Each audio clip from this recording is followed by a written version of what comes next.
Hi, it's Michael, the host of Impact Hustlers, and before we dive into today's episode, I'd like to ask you for a favor.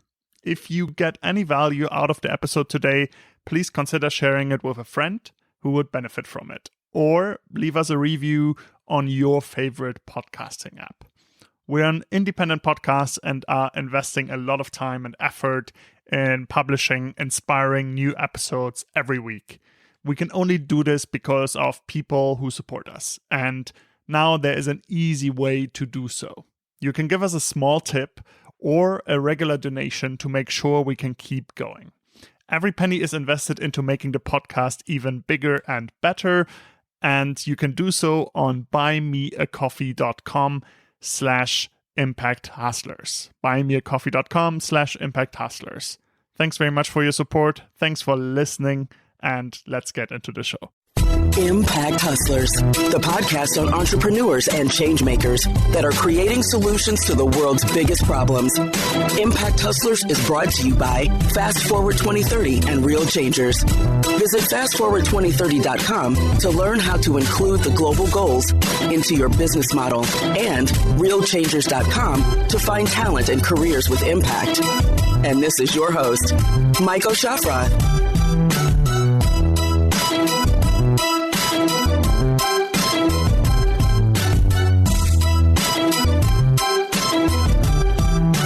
This is Impact Hustlers, the podcast on the entrepreneurs that solve the world's biggest social and environmental problems.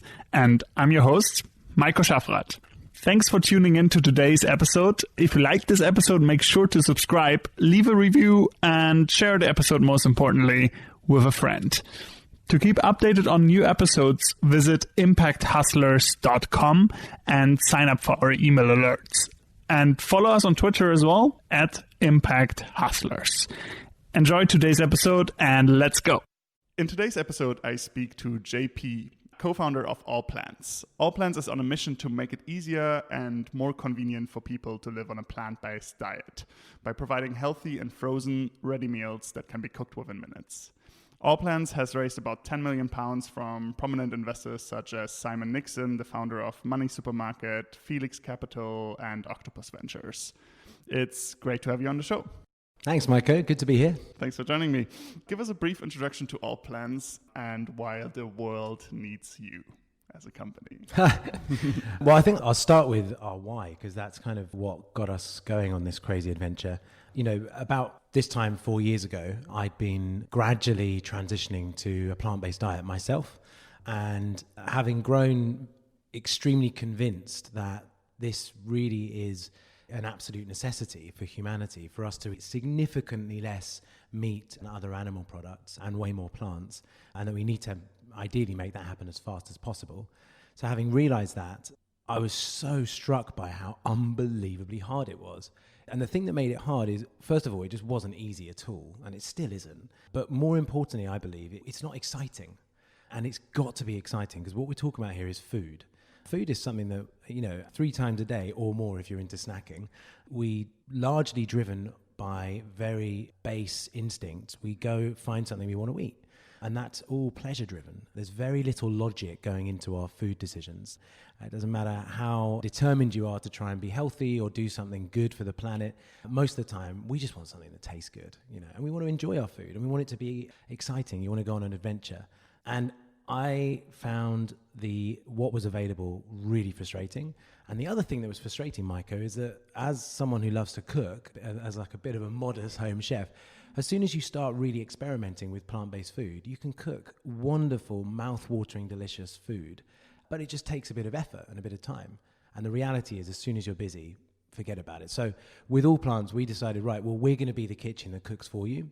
We're going to make an unbelievably exciting array of plant-based meals that you can enjoy at home whenever you want on your schedule. And we're going to make it quick and easy, so there's no more barriers to adoption, and get everyone at least giving it a go and having the opportunity to bring a bit more plant into their home. Amazing. And let's talk about your background. You actually had quite a varied career. I would say you spent some time at McKinsey as a consultant, but you also spent some time in Kenya. You actually co-founded health tech in Kenya.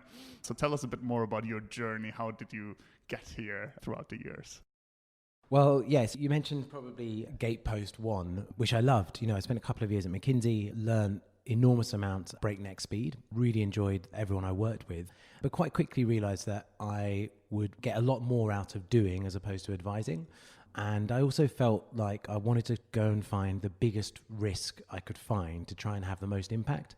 Because really it's not a risk. I could just come back to the UK and get a job, pretty straightforward, which is a real blessing to have that as a backup.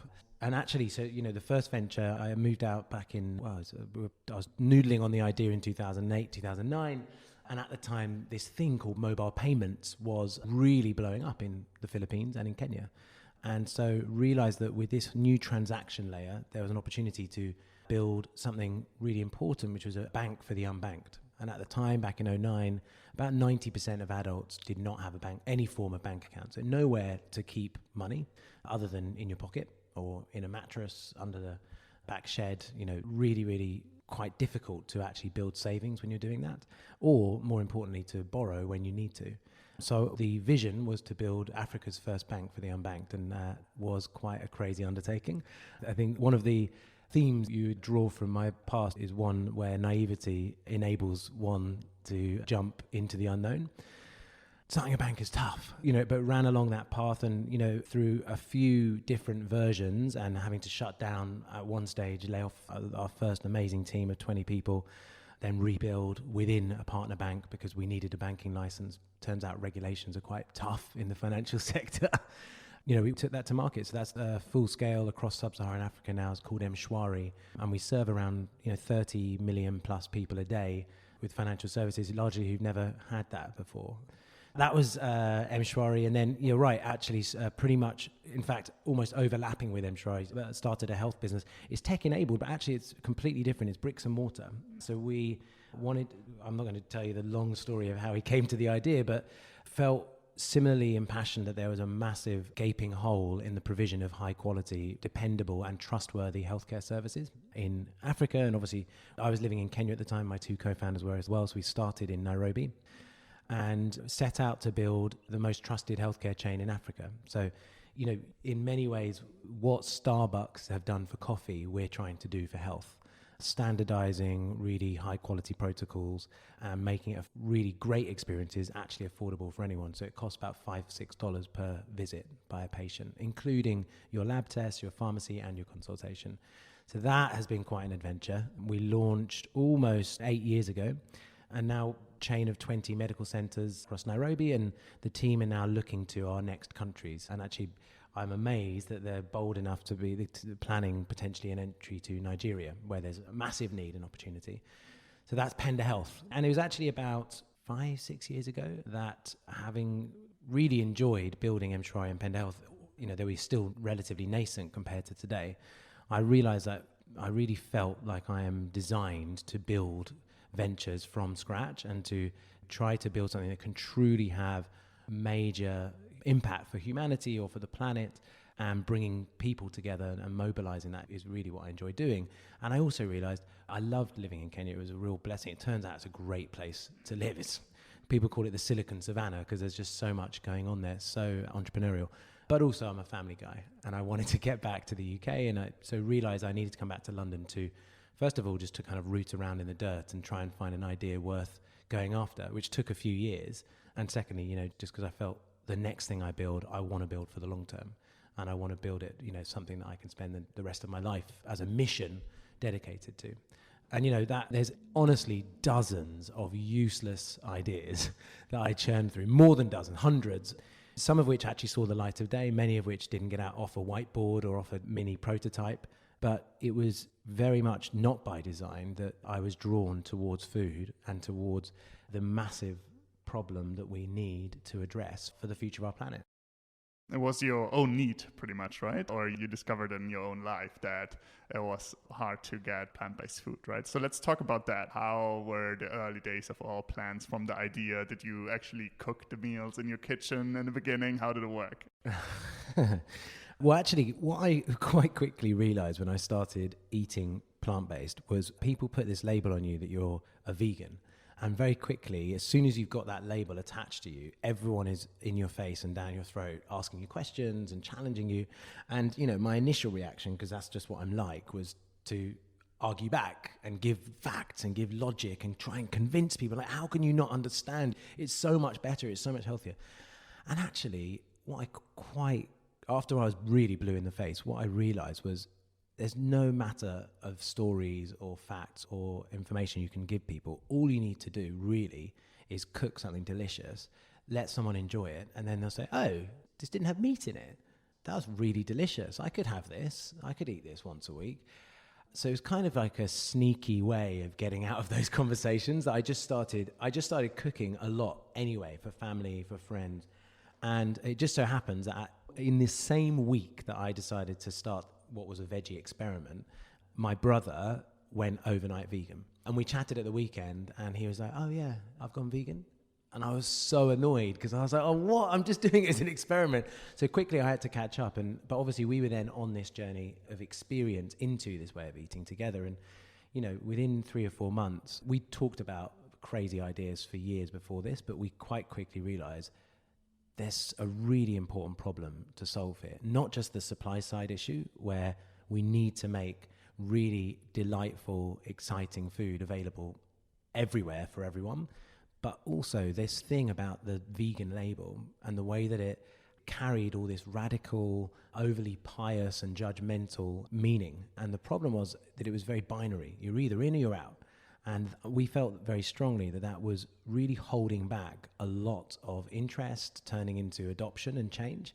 And that actually, aside from just making fantastic food, which we've been obsessed with and dedicated to for the last 4 years anyway, there was also a really important brand building and messaging opportunity to really have impact. And that's actually where the name Allplants came from. We felt that we slapped that name on it as a project name from the very beginning, just because needed to cover the base. And quite quickly we realized that it really evoked this abundance of flavor and opportunity and a welcomingness that we really wanted to reposition the whole movement with. And did you find that you marketed as really much as plant-based rather than vegan, as you just said, right? Like, do you find that has helped you a lot? Like, if you would have chosen to just label it to the vegan audience already existing, right? I can imagine you're actually tapping into audiences that are not vegan right now, but they're like, oh, plant-based, let's try it out. Yeah, exactly. It could have made it harder at first, but we very deliberately didn't want to use the V word anywhere. We felt like we needed to let go of that.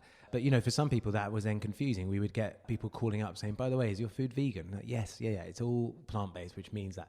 So there was a bit of an education we had to go through. But as you rightly guessed, Maiko, to be honest, in the first year, we barely spent a dime on marketing. It was all word of mouth, community, and just really hard work on our organic and building a story. And yet, within the first year, 60% of our base wouldn't call themselves vegan or veggie. They were just, and this is what I like to call it, they were just plant curious or vegan-ish, just dipping a toe in and saying, hey, I'll eat plant-based a couple of days a week, whatever.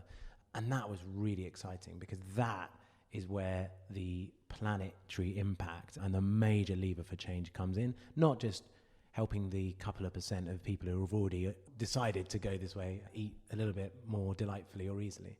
Let's talk about that. What can actually be the impact on the environment of a plant-based diet and also on an individual, right? Right now, everybody's talking about game changers on Netflix. Yeah. So obviously you have big people advocating for a plant-based diet now. What's your take on that? Game Changers obviously focused on health and, erections, which was the angle they took.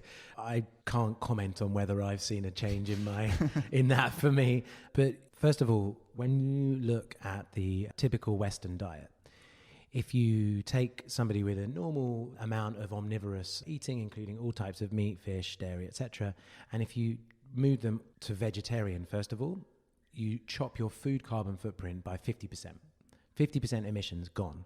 If you choose to go from that omnivorous diet to vegan, you chop your food carbon footprint by 80%. You've got rid of 80% of your emissions related to food. Now, it's a massive step going all the way vegan. So that's where we want to go. And that's honestly where I believe the planet has to go, and it will go. We all will go that way. However, what's really exciting is that baby steps make an enormous impact on their own anyway. And so actually, we did a scientific research piece last year which is what we've built our All Plants Challenge around. And the All Plants Challenge, quite simply, is just, sign up and commit to eating plant-based 2 days a week. And the really cool thing about this is that if everyone in the UK were to eat plant-based 2 days a week, it would remove the same amount of carbon from the atmosphere as 54% of all cars in the UK being taken off the road. I mean, it's massive. It can have such enormous impact. So, it's just those small steps that can have a big impact. And likewise, even just eating 2 days plant-based a week can have big impact on your own personal wellness in terms of your exposure to a variety of lifestyle diseases, whether it's early onset diabetes, obesity, cardiovascular diseases. So, that's what we really encourage people to do, and just to give it a try and get familiar with the delights of an all-plants diet. Let's talk a bit about the challenges of starting a company like this. As far as I could tell, you don't have an actual background in food, right? So from coming up with the idea to actually executing in a business where you can't really have the slogan of move fast and break things because you want the meals to be safe, you need to stick to food regulations, stuff like that. You need to figure out how do you even produce these reliably at scale. I'm sure there's thousands of different points that traps for first-time entrepreneurs to walk into. Can you share any lessons you've learned through the journey from building an actual physical product that people consume? Absolutely. Yeah, well, first of all, as you rightly said, there's so many things to get right. And nobody would have the expertise to do everything. And absolutely, I certainly don't have any of the expertise. So in the early days, you have to be choiceful about the areas where you can just muck in, hustle and make it up, and in the areas where you need to go and get people who really know what they're doing, because that's going to really define the success of your product. And so without a doubt, All Plants for us, it's always been about our food. And so in the very early days, we were basically doing all of that hustle and just making it all up in all of the peripheral aspects, whether it was customer services, marketing, web development, product, you name it, everything else. But then in our food, we've always made sure that despite the fact that I was cooking for the first 6 months in the product development, alongside me were extremely talented development chefs. And then in order to launch, found somebody, Anna, who she had already built and run multiple of her own food businesses. So she's extremely entrepreneurial, but also a real food operator and chef by background, so that we could be certain that we were really going to be making fantastic food all the time. So really, I guess people always talk about the fact that it's so important to focus on your talent, on your culture. But for us, in order to overcome the absolute monstrosity of complexities in such a physical product that we've chosen to cook ourselves, which is unusual. 90% of new food brands do not make their own food. But we said, well, if we're going to make the future food, we need to cook it, because we are going to be inventing the best ways to lead this whole new culinary frontier. So the usual way would be to partner up with an existing company, innovate a bit on the recipe maybe, and let them do it, basically, right? And you chose not to do that. Yeah, it's called co-packing. And the UK has really a very advanced co-packer industry. They're all based in the Midlands because it's good for distribution and price and costing. But they run humongous factories, and then they don't really care about quality like we do.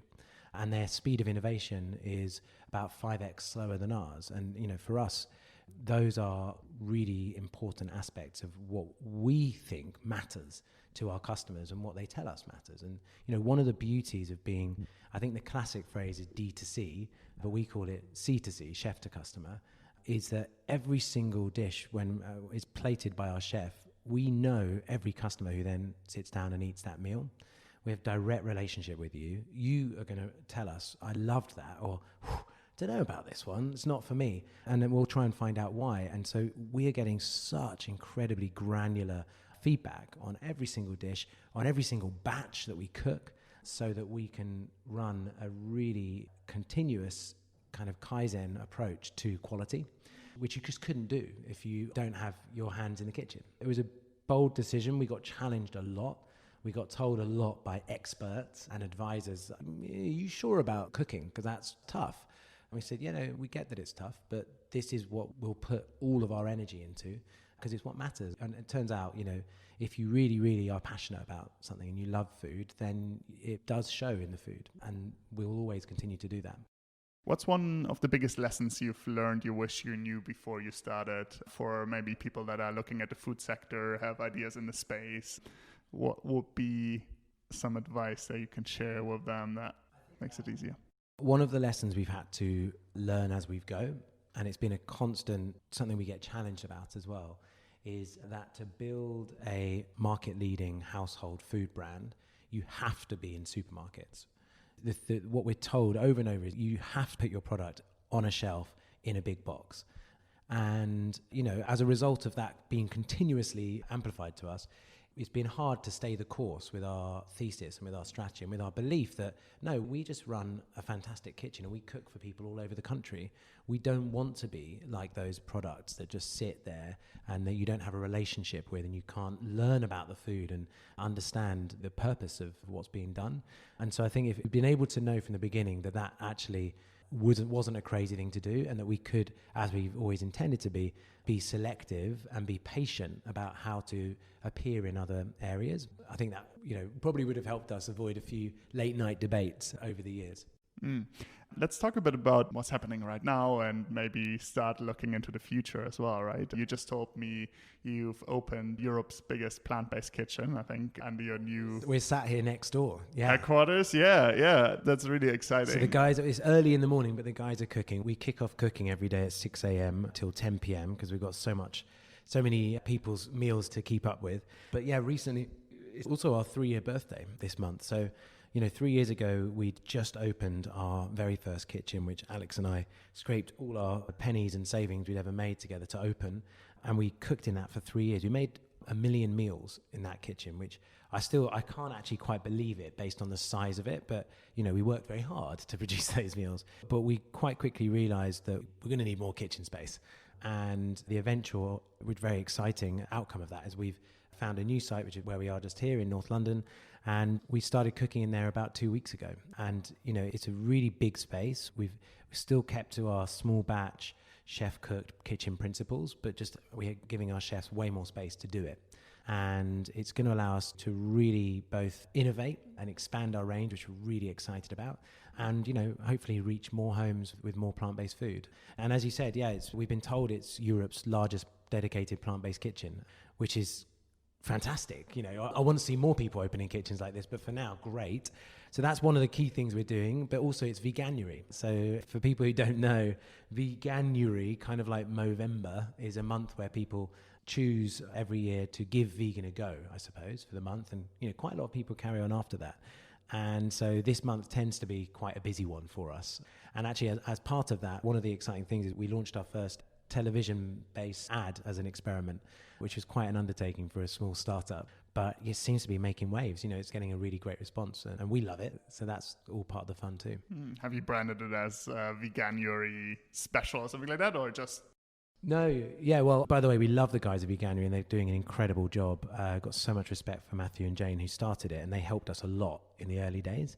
But no, we wanted to try and make a very all-plant statement. So it's just all about the food, all about the sizzle, the flavor, the marination, everything that's happening in the kitchen, just to bring you into how exciting and flavorful everything is.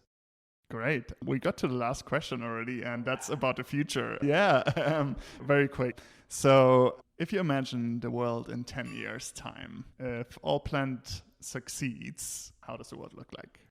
Yeah, I guess our mission is bigger than just us. And so for us, this is something we actually have a very clear picture on. I greatly believe that by 2030, we want to see everybody on the planet eating way more plants, if not all plants, in their diet. And if we are able to make a substantial transition, it would transform agriculture. And, by shifting our demand away from animal-based products and towards plant-based products, it would free up close to 70% of land used in agriculture, which would be fantastic. It could be reused, A, for growing more plants for our growing population, and then B, for rewilding and reforesting, which is a massive way that we can quite aggressively go at creating carbon sinks and rebuilding biodiversity, which will be a big impact for our planet. And likewise, it would help us address the fresh water shortage, which is an impending challenge as well. So we would be really delighted to see that. And I guess one of the things that we don't talk about in a massive way as a brand, but it's certainly something that I believe, is that if we can move society to a significantly more plant-based, if not fully plant-based way of living, it's almost like a gateway to a more generally conscious way of living. And we really believe that there's a need for that. It doesn't stop at changing the way you eat. There's so many other things that we need to drastically change.